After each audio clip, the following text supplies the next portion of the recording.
안녕하세요. 워런 버핏처럼 매일 신문을 박전무와 함께 읽으면서 투자의 고수가 됩시다. 웜의 신박 오늘 6월 5일 목요일입니다.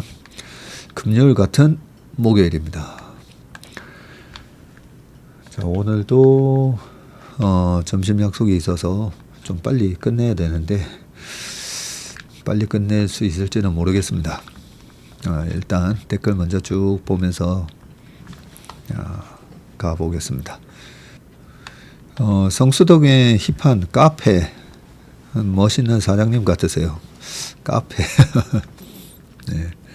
요즘 성수동이 핫플레이스가 됐습니다. 그죠?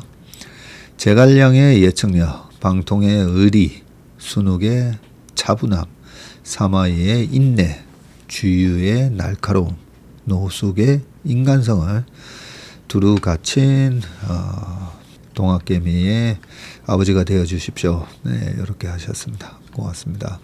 정화진님께서 첫 댓글을 달아주셨네요. 세상에는 악마들이 참 많다 하셨는데 식품 수입 유통업 소규모 대표로서 매우 공감되네요. CMO 대기업이 좀 안 좋은 그게 좀 있나 보다, 그죠? 우리나라에서 이 자영업 하시는데 참 많은 어려움이 있으실 거라고 생각합니다. 잘 이겨내시기를 바라겠습니다. 미국 기관 투자도 7년 만에 2배 수익입니다. 꾸준히 인내하면 된다. 그렇게 말씀해 주셨습니다. 그리고 이카타리나 님께서 2%의 요형을 바라며 채슬리에 들려봤는데 지난주 토요일 오셨나 보네요. 뵙지는 못했지만 1층 카페에서 커피도 한잔 마시고 여의도 금융가의 기운 듬뿍 받아와서 앞으로 투자도 잘 될 것 같아요. 시편 9절 하는 일마다 잘 되리라 새겨진 작은 소품 하나 드리고 싶었는데 하셨습니다. 제가 3시 토요일날 한 3시 언저리에 와서 저녁 때까지 계속 있었는데요. 너무 좀 일찍 오셨나 봅니다. 보통은 2시 반, 3시 정도면 여의도에 와 있습니다. 참 이번 주에 11시 반에도 신규 고객 상담이 있어가지고요. 11시 반 그리고 2시 반 이렇게 쭉 약속이 잡혀 있거든요. 저희 사무실에서 약속이 잡혀 있으니까 이번 주 토요일은 아마 계속 회사에 있을 것 같습니다. 재밌는 댓글 많이 올려주셨고요. 오늘 증시 화려하네요. 쭉 달리면 좋겠어요. 6, 7월 달려서 여름 휴가 해피하게요. 라고 해주셨습니다. 자발적 상장 폐지는 대환영이죠. 채슬리 TV 채널만 보면 사칭 당할 일이 없을 듯. 맞습니다. 다른 데는 하여튼 밴드나 이런 거 거기 보면 실제로 제가 방송하는 내용 어디서 이렇게 캡처해서 가져온 거예요. 이런 거 말고 우리 채슬리 TV나 채슬리 AI나 그건 제가 직접 하잖아요. 다른 데서는 전부 다 사칭입니다. 다른 데 올라와 있는 거 캡처해 가지고 올려놓고 말투도 보면 약간 좀 이상하잖아요. 보면 말투가 약간 이상한 말투 씁니다. 저번에 사칭 피해 당하셨던 어떤 할머니께서 오셔서 그래서 제가 앱을 한번 봤었거든요. 앱 보면 저희 비서가 곧 지도해 드릴 겁니다. 지도할 때까지 기다리세요. 약간 용어도 좀 북한에서 하는 건가? 이런 느낌을 받을 정도로 최근 사칭 앱도 이래 보면 번역기 돌려서 한 것 같은 느낌도 들고 하니까 조심하셔야 될 것 같습니다. 우리 노영현 아우님이 모닝브리핑에서 고객분께서 제조업은 중국 때문에 미래가 없다고 하셨는데 기업의 미래는 중국이 아니라 기술과 혁신입니다. 압도적으로 잘 만들어서 중국으로 수출하는 제조기업이 대구에도 많습니다. 채슬리 가족분들 우리 제조업 많이 응원해 주세요. 네, 저희 아버지께서 제조업하시는 분들 다 애국자라고 전부터 말씀하셨는데 맞습니다.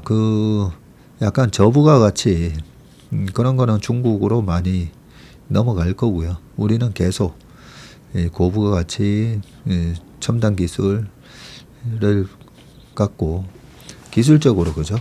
압도하는 그런 제조업이 계속 살아남을 거라 생각합니다. 오라버니 귀여우십니다. 이런 말씀 드려도 될지 모르겠지만 이런 말씀 많이 하셔도 됩니다. 오늘도 감사합니다. 인턴 되는 그날까지요. 한번 도전해보고 싶습니다. 하셨습니다. 자, 그러면 오늘은 요 정도까지 하고요. 복리바보사님이 삼성바이오 기업 분석 내용 너무 좋았습니다. 인적 분할 후 두 개의 회사 중에 더 못 가는 회사의 주식은 팔고 더 잘 가는 회사의 주식을 사는 방법은 어떨까 하는 생각이 드네요. IQ 미만의 시장의 판단이 가장 옳지 않을까. 그럼 더 오를 주식이 상장 이후에 더 좋은 퍼포먼스를 보이지 않을까요?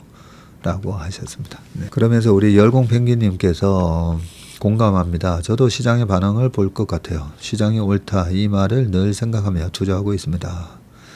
거기에 채슬리에서 해주시는 딥 리서치로 공부를 하고 나니 나름 판단 기준이 생기고 어디부터가 시장의 과민 반응인지 시장은 왜 그렇게 생각하는지 이해하는 힘이 조금씩 생기는 것 같습니다. 잘 모르시면 그냥 둘 다 가지고 계셔도 저는 될 것 같아요. 한 달 동안은. 왜냐면 제가 이번에 저희 누구였었죠? 서동욱 프로가 발표한 걸 쭉 들으면서 그냥 둘 다 가져도 되겠다. 뭐 이런 생각이 들더라고요. 우리 재신님께서 상법 개정되면 대한민국 시장도 IMF 이후로 처음으로 장기 투자가 가능해지겠네요. 하셨습니다. 맞습니다. 정확한 말씀을 해주셨어요. 사칭이 너무 많아졌다라고 합니다. 유튜브 메인 화면에 대문짝만하게 보이더라고요. 사칭 정말 조심해 주시고요. 서론이 너무 길다. 우리 김창수님께서 서론이 너무 길다. 맞습니다. 제가 봐도 좀 너무 긴 것 같아요.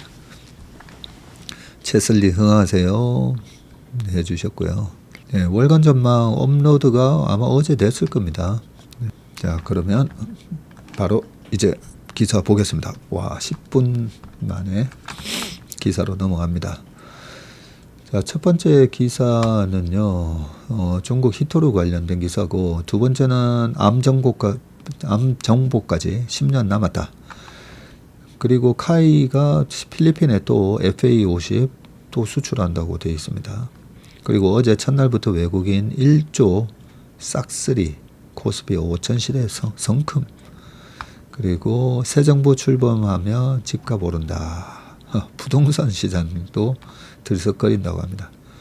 마지막은 원전주가 핫한 이유.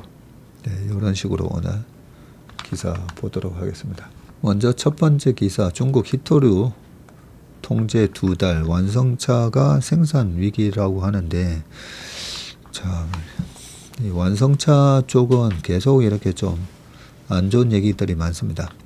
중국의 히토류 공급을 중단하자 글로벌 완성차 업계에 비상이 걸렸는데, 히토류 시장을 장악한 중국이 미국의 관세 폭탄에 맞서 2달째 수출을 막은 역량이고요. 히토류는 모터와 센서, 스피커, 헤드램프에 두루 쓰이는 핵심 광물인데, 여기에 미국이 철강, 알루미늄 관세를 추가 인상하며 자동차 관세에 이어서 차값 상승 요인이 하나 더 생겼죠. 미국 증권사 번스타인은 철강, 알루미늄 관세 인상 여파로 차량 한 대당 $7,000의 비용이 늘어날 것으로 분석을 했습니다. 비용이 뭐 $7,000면 1,000만 원이잖아요. 그렇죠?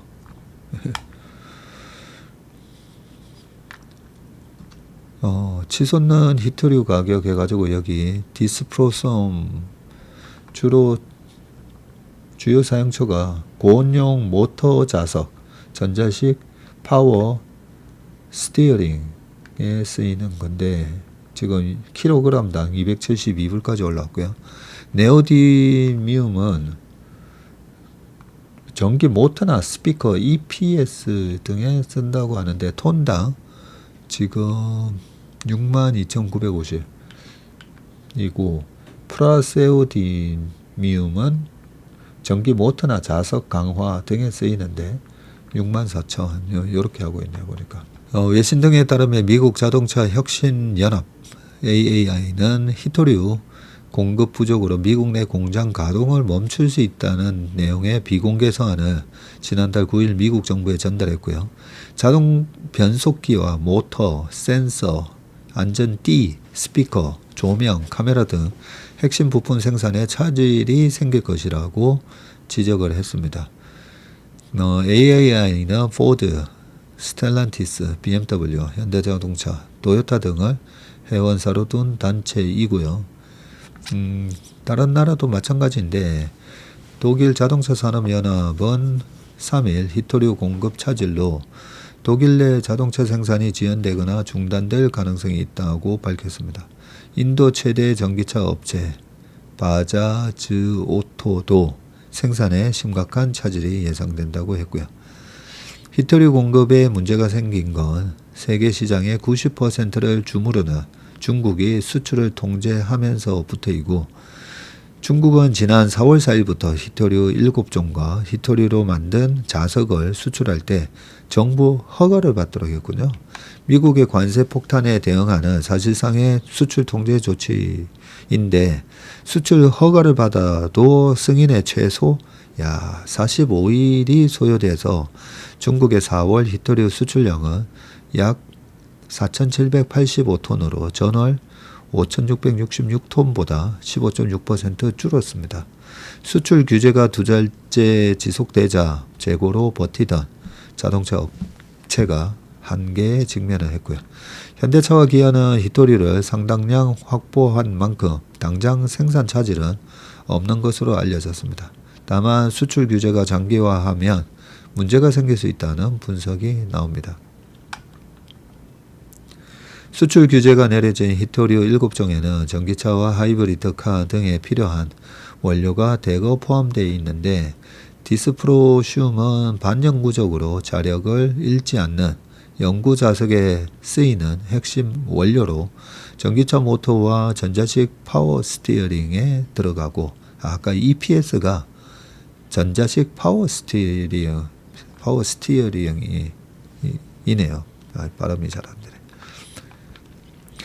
모터에서 전기를 생산할 때는 네오디뮴으로 만든 자석이 사용이 되고, 루테듐과 가돌리듐은 차량용 센서, 그리고 테르듐과 이트듐은 디스플레이에 쓰인다고 합니다.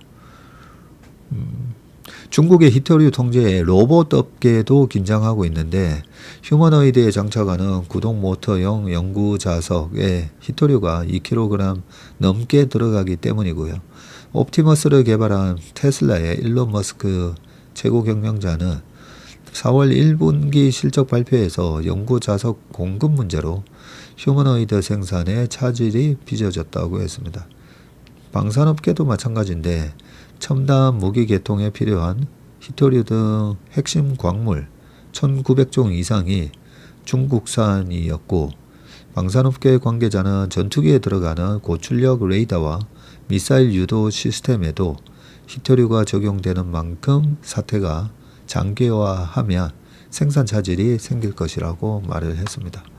이번 주 아무래도 금요일 날 시 주석과 트럼프 대통령이 전화를 한다고 했으니까, 전화하면서 요런 부분이 좀 개선되지 않을까, 이런 기대감이 주식시장에도 좀 반영이 되고 있는 것 같습니다. 자, 그 다음 기사입니다. 암 정복까지 10년 남았다. 유도탄 항암제의 놀라운 효과. 자, 사진에 대한 설명인데요. 지난 2일 미국 임상종양학회 아스코라고 우리가 얘기를 많이 합니다. 이 아스코에서 세라 M 톨라니 다나퍼버 암연구소 유방종양학과 과장이 엔허2의 병용요법이 표준 치료보다 우수한 효능을 보인 임상 결과를 발표하고 있다. 자, 암세포만 선택적으로 공격하는 유도탄으로 불리는 항체 약물 접합제 ADC가 암 환자의 생명을 획기적으로 늘리고 있다. 지난달 30일부터 3일까지 열린 이 아스코에서 ADC가 기존 항암제를 대체할 수 있음을 입증하는 결과가 쏟아졌는데 ADC는 면역 항암제와 병용에서 우수한 치료 효과를 나타내며 차세대 항암 전략의 핵심 축으로 자리 잡고 있다. 아스트라제네카와 다이치 상코는 아스코에서 매출 세계 1위인 ADC 항암제 엔허투와 관련한 주요 임상 결과 2건을 잇따라 공개했는데 인간 표피 성장 인자 수용체 2형 양성의 전이성 유방암 1차 치료 임상 3상 결과를 발표할 때는 전문가 수천 명이 몰려서 강연장을 가득 메웠다네요. 발표가 끝나자 참석자들은 박수와 함께 혁신적인 치료 성과라는 반응을 보였다고 합니다. 자, 전 세계 ADC 시장 규모입니다. 항상 우리가 주식 투자할 때는 그 회사가 영위하는 이 비즈니스가 시장 규모는 도대체 얼마인가? 네, 그 부분을 알고 있어야 되는데 ADC 시장 규모가 2029년에 387억 달러. 23년에는 77억 달러였는데, 그러니까 한 11조 정도였다가 29년만 되더라도, 와, 이게 거의 45조 시장이 되니까 엄청난 성장을 한다, 그죠? 환자 생존율을 높인 엔허투. 이 화학요법보다 N2의 24개월 생존율이 29%나 되네요. 자, 이번 임상은 N2 병용, N2와 퍼투주맙을 같이 병용해서 쓰는 방법과 표준 치료, 탁상 계열 약물과 허셉틴, 퍼제타를 비교를 했는데, 허셉틴하고 비교를 했군요. N2 병용은 암이 진행되지 않고 생존하는 기간인 무진행 생존 기간을 표준 치료 대비 약 14개월 연장을 했다네요. 질병 진행 또는 사망 위험은 44% 낮아졌고요. 암이 완전히 사라진 완전 관해 환자의 비율도 2배 높았다고 합니다. 클로딘 아이작 미국 조지타운대 롬바르디 종합암센터 연구소장은 N2는 매우 효과적인 약물이라면서 반드시 암치료 무기고에 있어야 한다고 했습니다.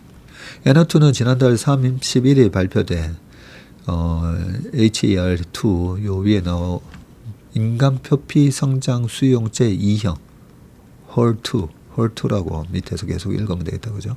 자, 이 헐2 양성 진행성 임상 2차 치료 임상 3상에서도 표준 치료제인 화학요법 라무시루맙 플러스 파클리탁셀보다 뛰어난 효과를 보였고 고헤이 시타라 일본 국립암센터 소화기 내과 과장은 글로벌 표준 치료제가 될 가능성을 보여준 결과라고 했네요. N2 단독 투약의 생존 기간은 14.7개월로 화학요법보다 3.3개월 길었고요.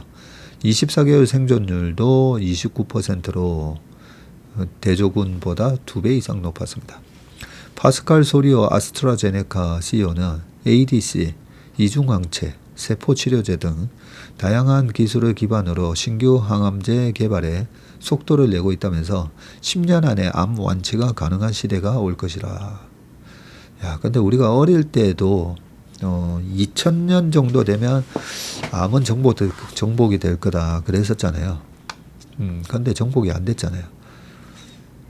저는 이게 정복이 될까 솔직히 그런 생각을 합니다. 10년 안에. ADC와 면역항암제 병용이 기존 화학요법과 면역항암제 병용요법을 대체할 가능성에 무게를 싣는 임상 결과도 주목을 받았는데 암치료는 2010년대 면역항암제의 등장으로 한 차례 패러다임 전환을 맞았었고 2020년대 들어서는 ADC가 그 바통을 이어가고 있습니다. 면역항암제는 환자의 면역세포가 암세포를 스스로 공격하도록 유도하는 항암제입니다. 암 환자의 장기 생존 가능성을 높이며 다양한 암종에서 치료 옵션을 넓혀왔고요. 길리아드는 토포 아이소머레이스 2형, 트로프2, 표적 ADC, 트로델비아, MSD의 면역 항암제인 이 키트루다를 병용한 임상 3상 결과를 발표했는데, 임상 결과 PD-L1 단백질 양성의 진행성 3중 음성 유방암 1차 치료에서 질병 진행도는 사망 위험을 대조군 대비해서 35% 줄인 것으로 나타났습니다. 예기치 않은 이상 반응은 나타나지 않았고 치료 중단율은 오히려 대조군보다 낮아 ADC와 면역항암제 병용의 잠재력을 입증을 했습니다. 화이자는 PD-L1 표적 ADC PD-L1V와 키트루다를 병용한 임상 1상에서 재발 전이성 두경부암 환자의 절반에서 의미 있는 종양 축소 효과를 확인했다. 뭐 이렇게 되어 있습니다. 암 치료에 있어서도 이렇게 단계가 있더라고요. 아까 2010년대부터는 면역 항암제 방식이 이렇게 등장을 했고, 이 ADC가 그 바통을 이어가면서 이 항암제를 쓰더라도 보통 이제 항암제 쓰면 암세포만 파괴하는 게 아니라 정상세포까지 파괴하다 보니까 머리도 빠지고 뭐 좀 부작용이 많았는데, 약물 전달 물질, 그래서 암세포가 있는 쪽으로만 가서 암세포만 표적으로 해서, 여기 유도탄이라는 말을 썼잖아요. 그죠? 네. 표적 항암제가 요즘 많이 개발이 되다 보니까 앞으로 10년 안에 암 정복도 가능하다. 이런 얘기가 나오는 것 같습니다. 기사를 보겠습니다. 근데 일단 모든 병은 예방이 중요한 거잖아요. 예방이 중요하고 그 예방에 있어서 방금도 면역 항암제라는 말처럼 제일 중요한 거는 우리 몸의 면역 체계를 잘 유지하는 겁니다. 저도 그저께 또 잠도 좀 많이 못 자고 뭐 이러다 보니까 어제 얼굴에서 딱 나타나잖아요. 어제 제가 카메라를 켜고 방송을 딱 시작하면서 깜짝 놀랐잖아요. 제 얼굴 보고. 어제는 너무 피곤해서 어제는 한 11시 반쯤에 11시 반 전에 잔 것 같아요.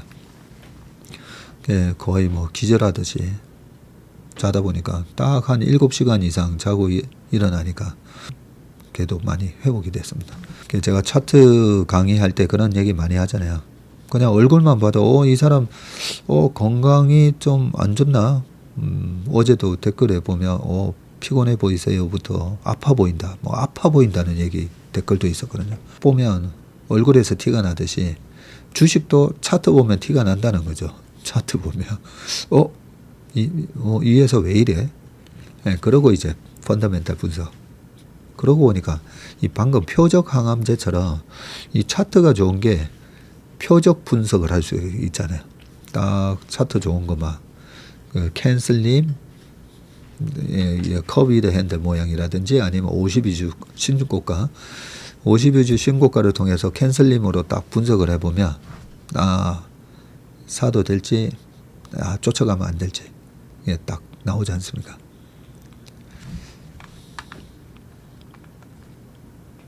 표적 항암제 얘기하다가 차트 얘기까지 또 흘러나왔네요. 자, 그 다음 기사를 또 보겠습니다.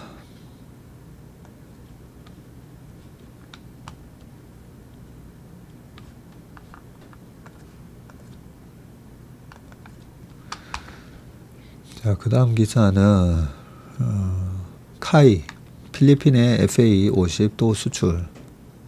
요 기사 한번 보겠습니다.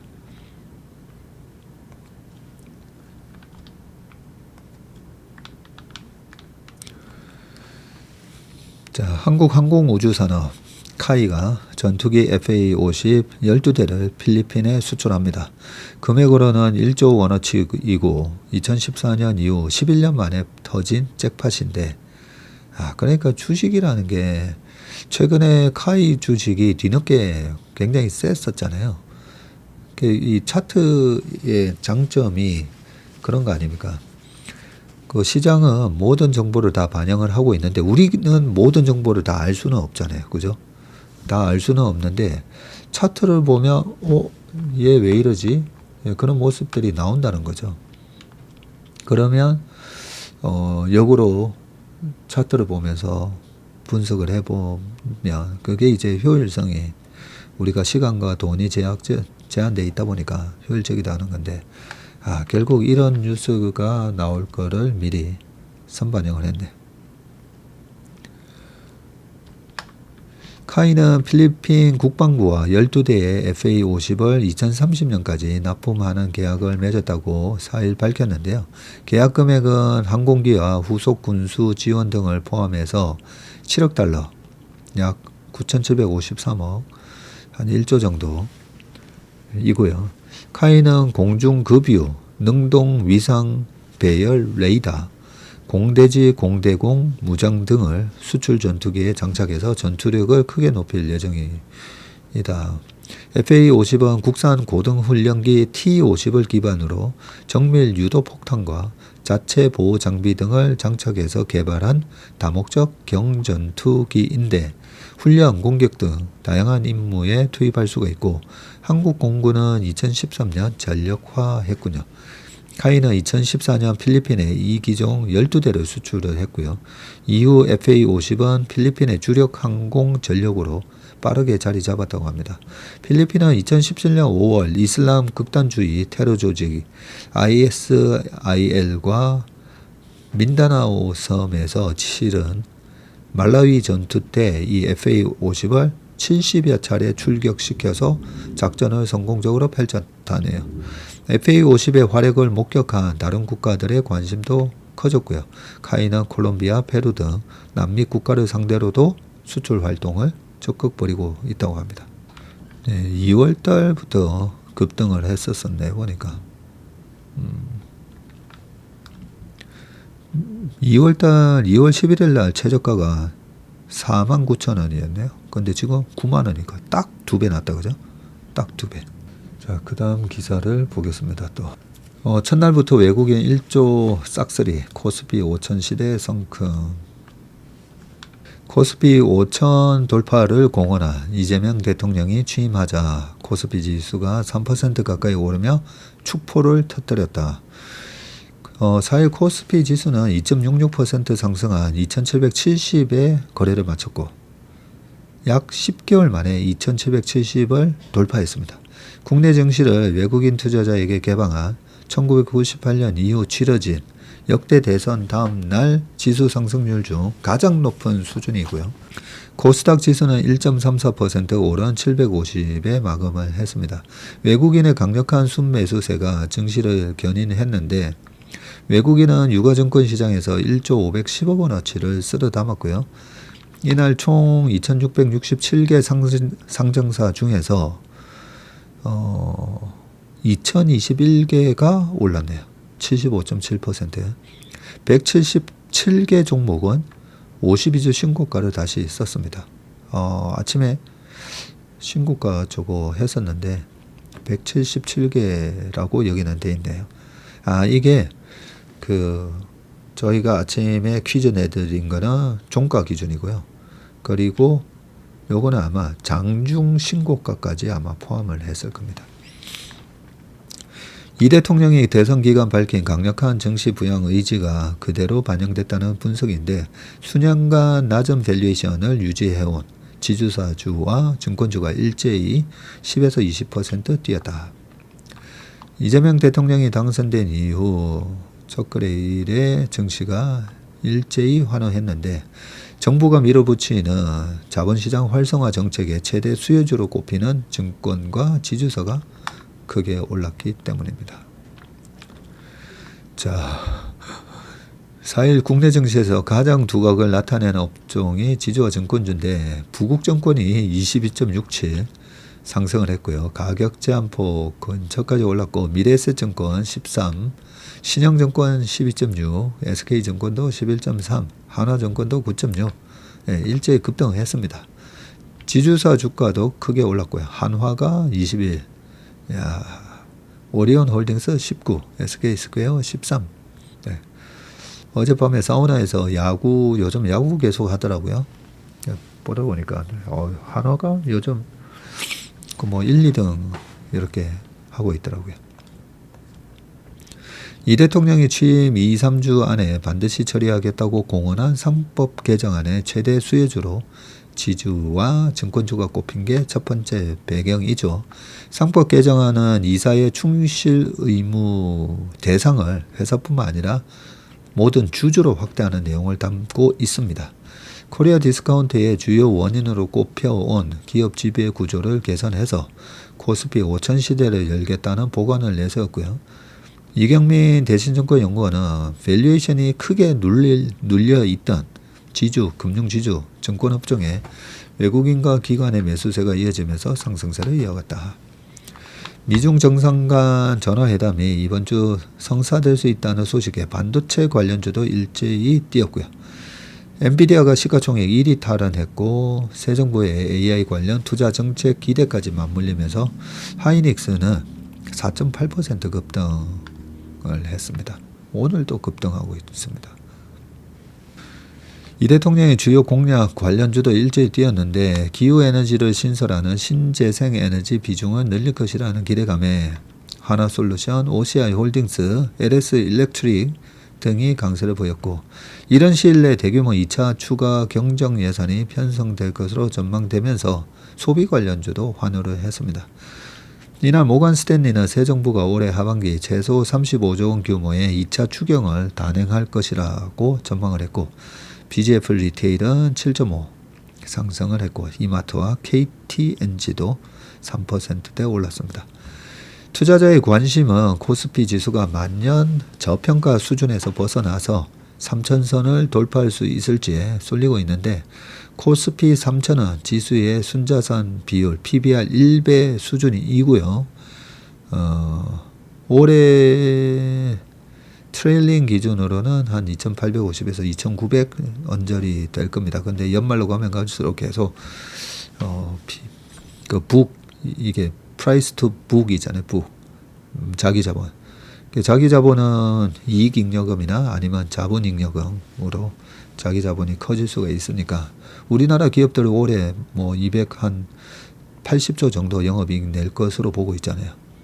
그러면 당기순이익이 한 200조만 벌어도 전체 시가총액 2,000조에서 200조면 북밸류가 꽤 많이 올라오죠. 물론 200조에서 조금 까지는 부분도 있긴 하겠지만 그래서 연말로 가면 갈수록 계속 PBR은 또 낮아집니다. 북이 올라오면서. A자산운용사 관계자도 새 정부의 재정 정책과 자본시장의 질적 개선 움직임이 증시를 들어올릴 것이라면서 글로벌 경기는 좋지 않지만 국내 증시에서는 단기 오버슈팅이 나올 수 있는 구간이라고 진단했고요. 다만 주가는 실적의 함수인 만큼 장기적으로는 대선이라는 이벤트보다 기업 실적 개선세에 집중해야 한다는 반론도 나오고 있습니다. 이종형 키움증권 리서치센터장은 올해 코스피 지수의 예상 상단은 2880선이라면서 새 정부의 다양한 부양책에도 불구하고 어디로 튈지 모르는 미국의 관세 정책과 이에 따른 하반기 기업 실적 불확실성이 증시 상단을 제한할 것이라고 지적을 했습니다. 일본이 아베 정권 2012년도 들어오고 세계 화살 등등 하면서 여러 가지 아베노믹스를 만들어내죠. 그 중에 하나가 이 금융시장에 대한 이 밸류업 정책이었는데, 그때 당시에 PBR 0.8, 0.9 하던 일본 시장이 지금 1.4배거든요. 그래서 얼마 전에 출연했던 부일남에서도 그렇고, 네, 이 상법 개정이 되면, 우리나라 시장 2027년에 제가 4천 넘어갈 거다고 그런 얘기를 했습니다. 그런 기대감이 아무래도 좀 많이 반영이 되는 것 같고 올해 시장 이런저런 얘기를 하면서 제가 고려연 사태 같은 게 앞으로 무지하게 많이 나올 거라 했잖아요. 그렇게 안 되려면 미리 주식 사셔야 된다고. 네. 그래서 지금 상품 개정이 된 것도 아니지만 미리 많이 사 놓으셔야 됩니다. 그럼 뭐 많이 살 걸 뻔히 우리는 알기 때문에 소액 투자자분들은 알박기를 하셔야 된다고 제가 부일하면서 알박기. 아무튼 잘 됐으면 좋겠습니다. 그 다음 부동산 얘기인데요. 새 정부 출범하면 집값 오른다. 그래서 부동산 R124 역대 정부 변동률에서 문재인 정부 때 누적 72.5% 상승했고 윤 정부 때 마이너스 6.15로 내림세, 규제와 공급 위축 상승의 악순환. 네, 이 정부에서는 강남발 집값 상승, 난제, 재건축 활성화로 공급을 확대해야. 내용 한번 보겠습니다. 이재명 정부가 출범하면서 집값 상승세로 돌아설 것이라는 기대가 있는데 정치 불확실성이 해소된 데다가 연내 금리 인하, 공급 부족 등으로 집값이 내려갈 이유가 적기 때문인데 서울 아파트값은 강남 3구와 용산구를 토지거래 허가구역으로 확대 재지정한 이후에 가파른 상승세를 보이고 있습니다. 그동안 진보 정부가 들어서면 집값이 상승하고 보수 정부 때는 집값이 정체한 점도 기대를 키우는 요인이다. 이게 좀 아이러니한 거죠, 그죠? 진보 정부에서는 항상 집값 잡겠다고 예전에도 24번의 그런 부동산 정책이 나왔었고, 하지만 시장 가격의 논리가 수요 공급에 의한 부분이기 때문에 제가 그 부분에 대해서는 왜 그런 아이러니한 결과가 나오는지에 대해서는 여러 번 말씀을 드렸습니다.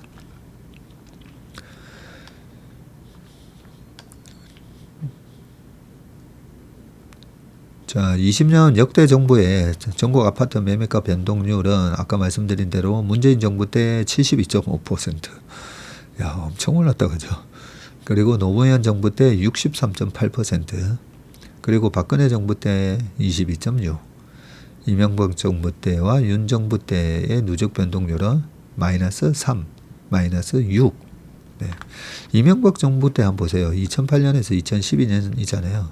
이때가 글로벌하게 미국도 그렇고 부동산이 안 좋긴 했습니다. 안 좋긴 했는데 이때 그 잠실 쪽에 어마무지한 그 재건축 아파트가 입주를 또 시작을 했었죠. 그래서 글로벌하게 부동산이 안 좋은 거 플러스 공급이 왕창 쏟아지니까 이때 마이너스 3% 였습니다.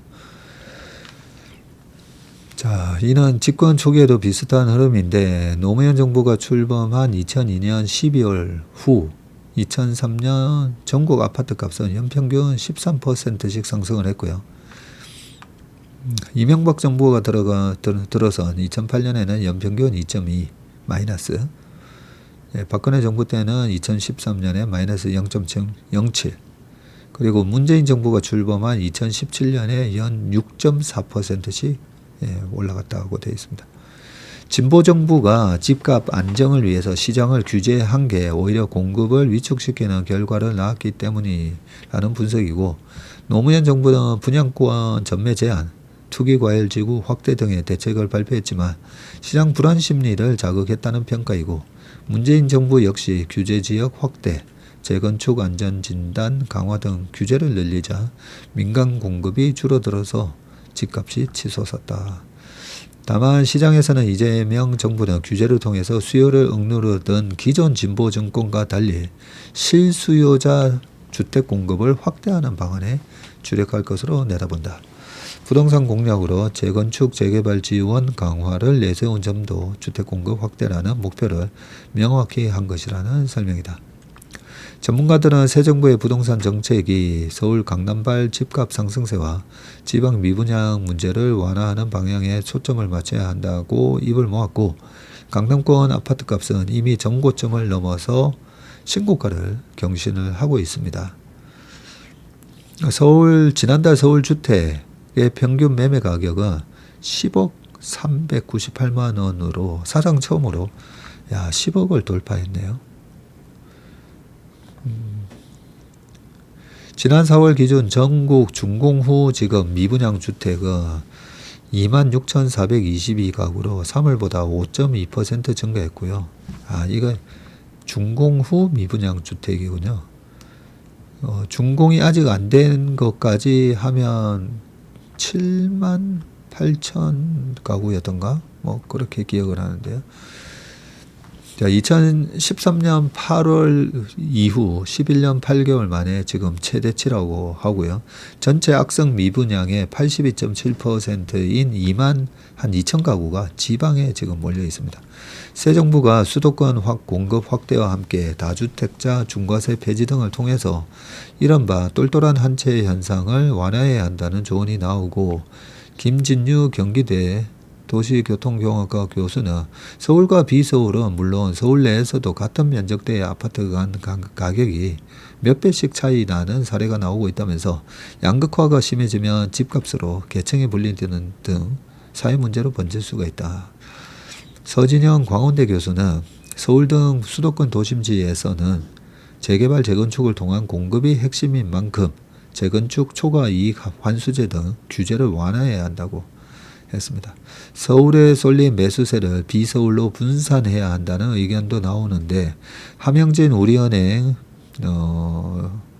부동산 리서치 랩장은 미분양을 해소하기 위해서는 누군가 집을 사줘야 하는 만큼 지방에 한해서라도 다주택자 규제를 완화할 필요가 있고, 김지연 부동산 연구원은 내 집 마련 실수요자는 향후 나오는 정책을 계속해서 모니터링해야 한다고 말했습니다. 다주택자에 대한 규제가 강화되니까 결국은 지방을 다 팔아버리고 서울 한 채 딱 남기잖아요. 그러니까 수급이 더 꼬이게 되는 겁니다. 안 그래도 지방 미분양이 많아서 집값이 안 좋은데 두 채 가지고 있던 사람이 지방을 팔게끔 만들으니까. 이런 경우에는 그 영화, 미국 영화를 보다 보면 뭐 악당들한테 쫓길 때 뭐 어디 저기 뭐 산이나 이런 데 별장 같은데 뭐 거기 가 있어라 이러잖아요. 그런 거 볼 때마다 미국 사람들은 다 저렇게 별장이 있나? 뭐 이런 생각도 했었는데, 그래서 이 지방에 있는 그 지금 양평부터 시작해 가지고 평창 뭐 어디 그 뭐죠? 전원주택을 비롯해서 전원주택 집값이 뭐 거의 폭망해 있거든요. 어떤 분이 저희 고객분 중에서도 한 10억 들여 가지고 그런 거를 짓겠다 로망이잖아요, 보면. 그래서 제가 솔직히 말렸습니다. 근데 이미 뭐 그 설계도에 대한 계약을 하셨다 해서 뭐 어쩔 수는 없지만, 다 그렇게 시작해서 한 10억 들여서 만들었다가 지금 보면 그 한 2, 3년 지난 매물들이 한 3억에서 5억 사이 막 엄청나게 많은 매물들이 나와 있습니다. 그런 게 다주택자에 대한 중과세 이런 것 때문에 지방의 주택에 대한 부분은 그런 거를 좀 해소를 해놔야 지방 미분양에 지금 이 양극화가 심해지는 걸 좀 막을 수 있지 않나, 그런 생각을 좀 합니다. 자, 마지막 기사 한번 보겠습니다. 데스크 칼럼 원전주가 핫한 이유. 제가 좋아하는 조재길 부장님이시군요. 요즘 주식시장에서 뜨거운 테마 중 하나가 원자력 발전이다. 국내외를 가리지 않는다. 한국의 두산 에너빌리티와 미국 뉴스케일 파워, 캐나다 카메코 주가는 연일 고공 행진 중인데, 4일에는 미국에서 총 21기의 원전을 운영하는 컨스텔레이션 에너지가 주목을 받았고, 빅테크인 메타 플랫폼이 이 회사 전력을 20년간 구매하기로 계약한 덕분인데, 컨스텔레이션은 무탄소 원전으로 전기를 생산하고 메탄은 이를 장기간 저가에 확보할 수 있게 됐고 대표적인 윈의 사례다.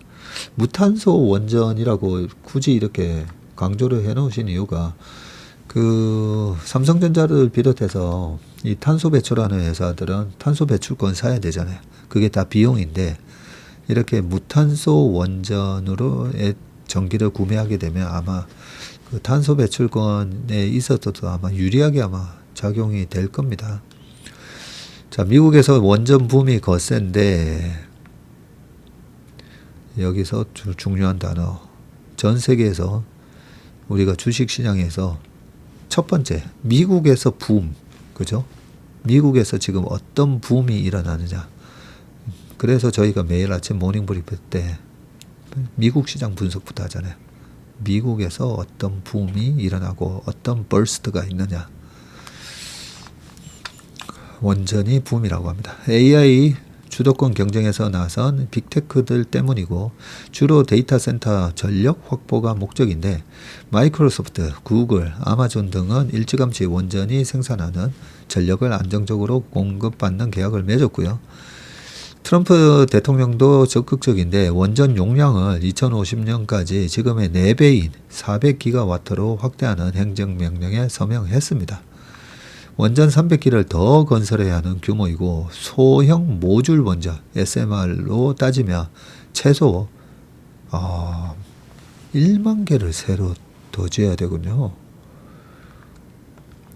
원전이 각광받는 건 사활을 건 미래산업 경쟁의 성패가 전력에 달려있기 때문인데 데이터 센터뿐만 아니라 전기차, 반도체 클러스터 등에도 대규모 전력이 필수적입니다. 20년 넘게 탈원전 정책을 추진해온 독일이 주는 시사점이 적지 않은데 독일은 2000년 태양광 풍력 확대를 골자로 한 재생에너지법을 제정했고요. 2023년 4월 원전 3기 스위치를 끄면서 탈원전 국가로 진입을 했습니다. 문제는 대안이 부재고 부족한 에너지를 전부 수입에 지금 의존하고 있습니다. 독일의 에너지 수입량은 매년 급증세인데 작년에만 약 31테라와트시를 순수입했고 전체 가구의 21.6%인 886만 가구가 1년간 쓸 수 있는 양이군요. 독일이 탈원전을 추구한 데는 원전 기술 강국인 프랑스를 견제하려는 목적도 있었는데 작년에만 프랑스에서 12.9테라와트시의 전력을 수입한 건 아이러니하다. 프랑스는 전체 전력의 65%를 원전으로 발전하는 국가다. 와, 엄청 높네요. 이야. 자, 새 정부 탈원전 포기 선언해야. 전통의 제조업 강국 독일은 유럽의 환자 신세이고 공장을 제대로 돌리기 어려울 정도로 전기 요금이 뛴 게 주요 배경 중 하나입니다. 경제 성장률은 23년에 마이너스 0.3 그리고 작년에도 마이너스 0.2였습니다. 올해도 잘해야 제로 성장에 그칠 것이라는 게 IMF의 예상이고 우리는 다를까? 문 전 대통령이 2017년부터 추진한 탈원전 정책은 지금도 막대한 영향을 끼치고 있는데 한국전력은 부채 200조 원의 부실 덩어리로 전락을 했고요. 연간 이자만 4조 원을 부담하고 있습니다. 더 큰 문제는 국가 경쟁력 저하이고 산업용 전기요금은 2017년 이후 58%나 뛰었습니다. 미국이나 중국과 비교하면 40% 이상 비싸고요. 전기료를 감당하지 못해서 공장 문을 닫거나 해외로 이전하는 기업이 속출하고 있다. 철강, 화학 등 전력 다소비 업종의 비중이 높은 한국에는 더욱 치명적이다. 이재명 대통령 시대가 열렸다. 문재인 정부 실패를 반면교사로 삼을 것이라는 예상이 적지 않은 건 다행스럽다. 실용정부를 표방하고 있어서이다. 이 대통령은 노후 원전의 수명 연장에 찬성하고 SMR을 지원하겠다고 공언했다. 그렇게 공언하셨군요. 전력을 많이 소모하는 AI 산업에 100조 원을 투입하겠다고 했고 탈원전 포기 선언은 진정성을 보여줄 수 있는 방안이다 라고 하셨습니다. 네, 오늘 신박은 여기까지 하겠습니다. 내일부터 또 3일 연휴가 시작됩니다. 3일 연휴 동안 건강하시고 행복이 가득한 그런 연휴 되시기를 바라겠습니다. 고맙습니다.